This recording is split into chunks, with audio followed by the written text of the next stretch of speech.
এই গ্রামের মসজিদ এটা খুবই সাদা মাঠা, জীর্ণশীর্ণ টিনের বেড়া, ছাদটাও তার ফাটা। আজও ধ্বনি ওঠে আল্লাহু আকবার, ইমান তবুও মজবুত না আমাদের, নেই মাটির তলার খবর। বৃষ্টি এলে চুয়ে পড়ে জল, নামাজিদের কষ্টে কাঁদে পাথরের দল। আসুন ভাই একসাথ হই, আল্লাহর ঘর মসজিদ গড়ার দায়িত্ব নেই। একটুখানি অনুদান অনেক বড় কাজ, আসুন সবাই মিলে গড়ি এই শান্তির সমাজ। আসসালামু আলাইকুম। আজকে আমরা আসছি এমনই একটা জায়গায়, যে জায়গাটা হচ্ছে টিয়াখালী ইউনিয়নের হচ্ছে পশ্চিম বাদুরতলি।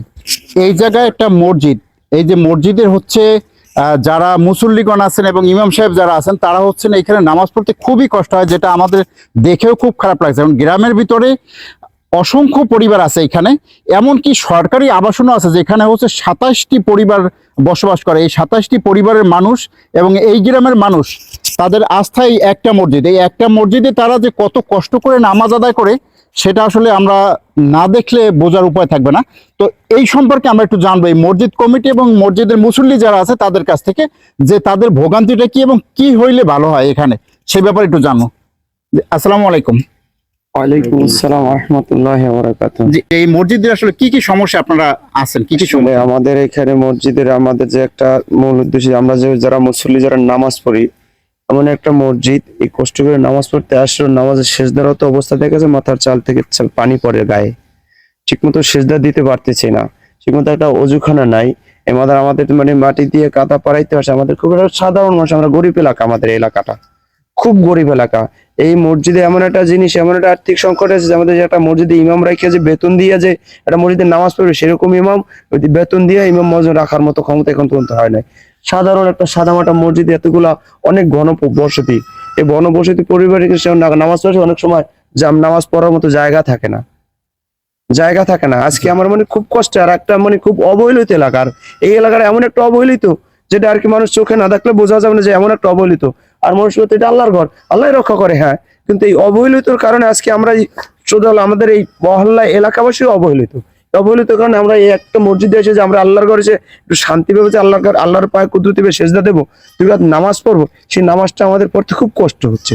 জি, এই এলাকার বর্তমান ইউপি সদস্য যিনি, তার কাছ থেকে জানবো যে আসলে এই মসজিদে কি হলে ভালো হয়। এবং মসজিদ আল্লাহর ঘর, আমরা এই এদিক সেদিক বিভিন্নভাবে বিভিন্ন টাকা পয়সা অপচয় করি, সেখানে যদি আমরা এখানে কিছু দিতে পারি সকলে মিলে, তাহলে আসলে কি দিলে ভালো হয় সেটা একটু আপনার কাছ থেকে জানতে চাই। আসসালামু আলাইকুম।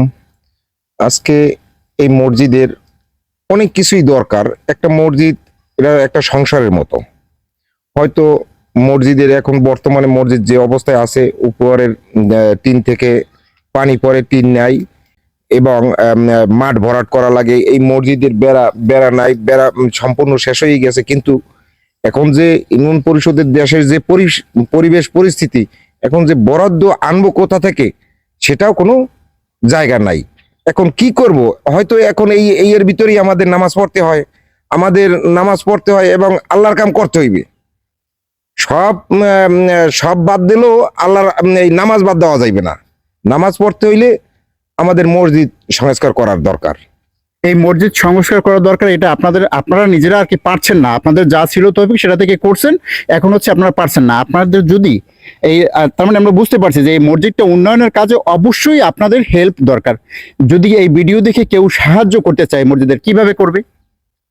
সে যে কোনো মারফতে করতে পারে, বা সে নিজে আসিয়া দেখা করিয়া এই জায়গায় মসজিদে অনুদান দিতে পারে।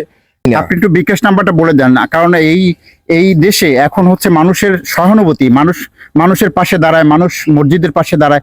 অবশ্যই ভিডিও দেখে কেউ না কেউ দাঁড়াবে। আপনি একটু বিকাশ নাম্বার একটু বলে দেন যাতে আপনার সাথে যোগাযোগ করতে পারে। 01710624578 01710624578 বিকাশ নগদ দোনোটাই আছে। আচ্ছা, এটা বিকাশ নগদ দুটোটাই করা আছে। এই মুসল্লিদের ভোগান্তি দূর কারণে হচ্ছে আমরা যেরকম পারি আমাদের সামর্থ্য অনুযায়ী আমরা একটু হেল্প করি। যে বিকাশ নগদ নাম্বারটি দেওয়া হয়েছে, এই নাম্বারটি কিন্তু আমি ভিডিওর উপরেও দিয়ে রাখবো। আপনারা চাইলে সরাসরি যোগাযোগ করে আপনারা এই নাম্বারে অনুদান পাঠাতে পারেন এবং কমেন্ট বক্সে কমেন্ট করতে পারেন। তো সকলকে অসংখ্য ধন্যবাদ। এবং এই ভালো কাজের পাশে যেন আমরা দাঁড়াইতে পারি, সবসময় যেন এই ভালো কাজের পাশে দাঁড়াইতে পারি। এই রাস্তাটা দেখেন, মানে এই যে মসজিদটা আসবে এরকম কোনো রাস্তা নাই। এই যে পানি কাদা পার হইয়া, এই মাঠটার যে অবস্থা, পানি কাদা পার হইয়া এখানে মুসল্লিদের আসতে হয়। তার মানে কতটা একটা ভোগান্তি সেটা আপনারা বুঝতে পারছেন। তো সকলকে অসংখ্য ধন্যবাদ। আমি আশা করি যে এই ভিডিওর মাধ্যমে অন্তত এই মসজিদের একটু যদি কষ্ট লাঘব হয় তাহলে হবে ইনশাল্লাহ।